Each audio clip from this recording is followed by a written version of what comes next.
In this video, I'm going to tell you how you can develop the kind of belief system and mindset to beat disappointment, failure, and defeat that comes from experiencing adversity. I'll be talking to you about how to develop a bulletproof mindset. So strap yourselves in and let's go. So if you've been following me on Twitter lately, I've been tweeting a lot lately about mindset. And if you don't follow me on Twitter, please do. One way I think about mindset is the mental flexibility to view your goals as achievable, regardless of positive or negative outcome. You can tweet this.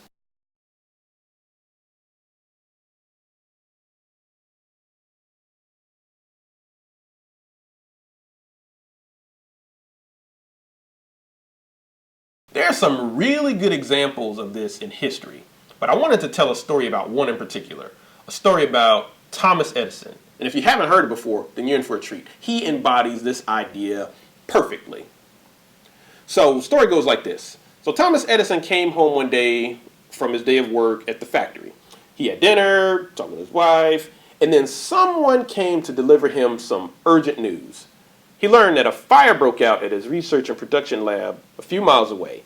And the fire trucks came to put out the blaze, but it was so great that they couldn't contain it. The building was already full of chemicals and gases, so it made it much harder to contain the fire. This fire could have destroyed his entire legacy of work in that laboratory. But Thomas Edison quickly, but calmly, made his way to the front of the masses of people that were standing all around and watching the fire. So he was looking for his son. And then when he found him, he said, "Quick, go and get your mother and all her friends," with a childlike excitement. "They will never see a fire like this again." "What?" his son questioned. Sensing his father's excitement compared to everybody else's devastation, he became a little confused. "Don't worry," he said. "It's all right. We just got rid of a lot of rubbish." Let me pause the story for a second here. So, what do you think of this response? Crazy, right? He could have been devastated like everybody else. But what do you believe that would have accomplished for him? Instead of becoming devastated because of who he was and how he thought about things, he chose to look at that situation a different way. So here's what happened next. There was a lot of research papers and prototypes in the building that burned, and now everything was turned to ash. He had what was supposed to be, at the time, fireproof concrete in the building and decided to insure it for a fraction of its value.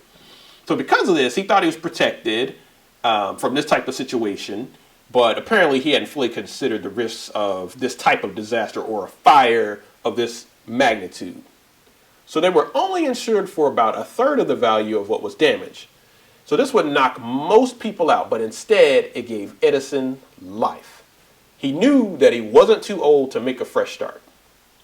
Oh, I think I forgot to tell you that this dude at the time was 67. Not too old, huh?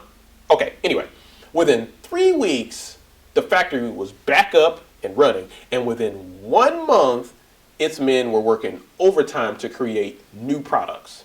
So despite the initial $1 million loss, which was roughly $23 million today, he was able to muster enough energy to generate $10 million in revenue that year, which is close to $200 million today.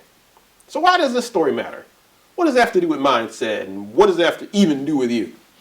If you haven't figured it out, the way you look at and respond to what you perceive to be a difficult situation will determine what happens to you next. Edison didn't freak out about losing almost 2/3 of the value of his business overnight. What he did do was accept that the situation happened and put his energy towards taking the action that allowed him to reach a huge financial win. So I imagine that he was motivated to quickly recoup his losses, but this energy, this drive propelled him to focus his efforts and keep churning. So you might be saying, well, that's all fine and good, but I can't just do what Edison did. Well, on the surface, maybe not. But I have a simple strategy that you can use to put into practice for yourself when you're facing an adverse situation.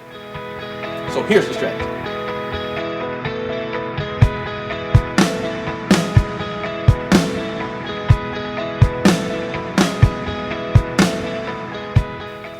strategy is referred to as turning adversity into advantage. It's a systematic process that you can learn, practice, and get better at doing to the point that you become a master. Step 1. Identify the emotion and thoughts associated with the adversity. In this case, the adversity is the situation. In my last several videos, I talk a lot about identifying thoughts. Not so much about emotion, but you can actually use the same process. For Edison, the situation was that his factory caught on fire and the things that he had of value were destroyed. I can't really tell you what his emotions were, but think about how you would feel if your house burned down. I can imagine devastation, sadness, and worry. And some of the thoughts you might have might be, I've lost my life savings, or I won't have a place to live. When you don't pay attention to the thoughts and emotions that you have, you're doomed to behave in ways that are unproductive. This is what we call mental awareness. You need to be aware of these thoughts and feelings so that you can work actively to focus on the next step. Step number 2, identify the past situations where you have overcome adversity. When you lost your job, when you wrecked your car, or something that you needed was taken from you. What did you do in those situations? If you're a person who struggles with negative thinking, you might have a hard time with this one. So you should involve a friend. Ask them to help you identify situations where you face difficulty and how you were able to overcome them. What's important in this step is focusing on the belief that you have the capacity to overcome hardships and adversity. Step number 3, identify your strengths and assets. What do you have that you can use? Focus on this. Focusing on what you don't have won't help you discover the solution to your problem. Edison certainly didn't spend a lot of time lamenting about the precious documents and products that were destroyed in the fire. He identified that he had a loyal workforce that was willing to put in the extra work to get back up and running, and he still had a building he could use after he got it cleaned up and restored to working order. Focus on what you have and use it. If you've got supportive relationships, use those. If people owe you favors, call those in. Step number 4, identify the steps needed to take advantage of the situation to get you out of the situation. Make a plan for each action you'll take towards reaching the goal of overcoming the situation. And then take advantage of the situation. Taking advantage of the situation is when other people are still focused on how bad it is, and while they're focusing on how bad it is, you could be well on your way to implementing the solution. Step 5, take action and implement your plan. Do it quickly. You need to act quickly because you don't want to give your emotions enough time to catch up to the disappointment and negative emotions that you might still be feeling as a result of that situation. Stay focused on moving forward and try not to think about where you were before it all happened. If you keep a laser-like focus on your plan, you'll realize, like Edison, the most profitable and worthwhile experience of your life.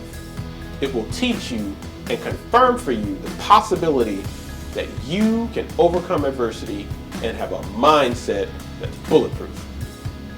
So that's all I have for today's video. I want you to do 3 things.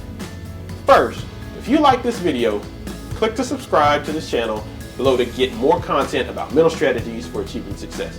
Second, share this video with your friends who have issues with negative thinking and have a hard time reaching their goals. And finally, click below to join the email list if you want to get even more great content about mastering your beliefs. That's all for now. I'll see you over there.